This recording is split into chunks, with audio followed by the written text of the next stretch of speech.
राधा स्वामी जी।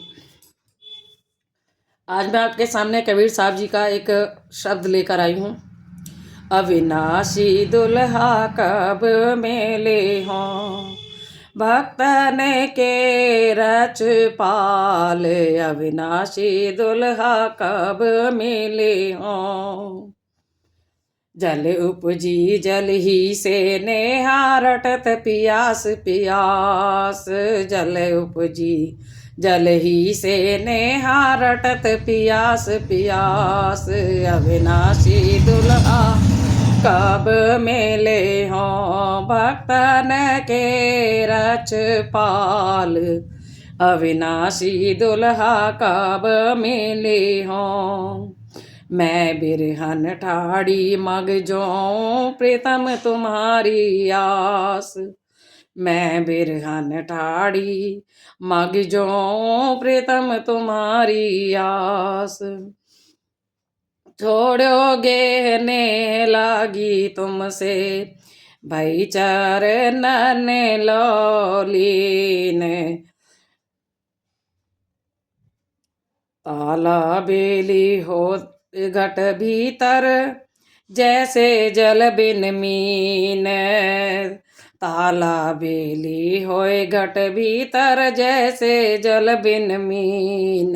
अविनाशी दुल्हा कब मेले हों, भक्तन के रच पाल। अविनाशी दुल्हा कब मेले हों, दिवस न भूख रैन नहीं निंद्रा, घर अंगना न सुहाए। से जरिया बे बैरन भई हमको जागत रैन बिहाए। अविनाशी दुल्हा कब मेले हों, भक्तन के रच पाल। अविनाशी दुल्हा कब मेले हों, हम तो तुमरी दासी भई सजना, तुम हमरे भरतार। हम तो तुमरी दासी सजना, तुम हमरे भरतार। दीन दयाल दया कर आओ, समरथ सिर जनहार। अविनाशी दुल्हा कब मेले हों, भक्तन के रच पाल। अविनाशी दुल्हा कब मेले हों, के हम प्राण तजत हैं प्यारे के अपनी कर लेव।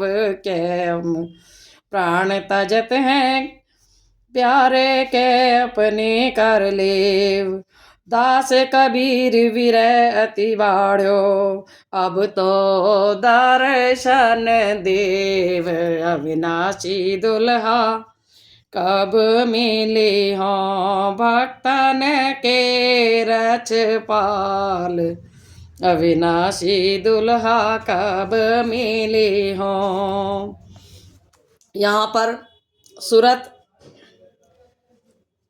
अपने प्रीतम यानी सतगुरु के मिलने के लिए, सतगुरु से मिलने के लिए बहुत व्याकुल है और विरह की अग्नि में जल रही है। और वो कहती है कि मुझे अविनाशी दुल्हा यानी मुझे मेरा प्रीतम प्यारा कब मिलेगा।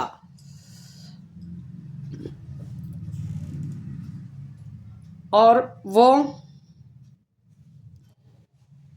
उस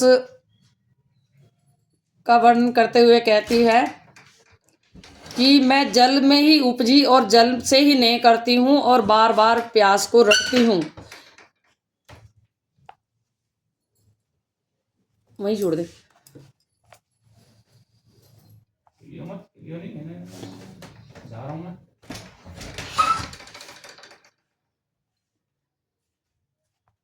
और इस प्रकार वो अपना विरह में जो उसकी दशा है उसको,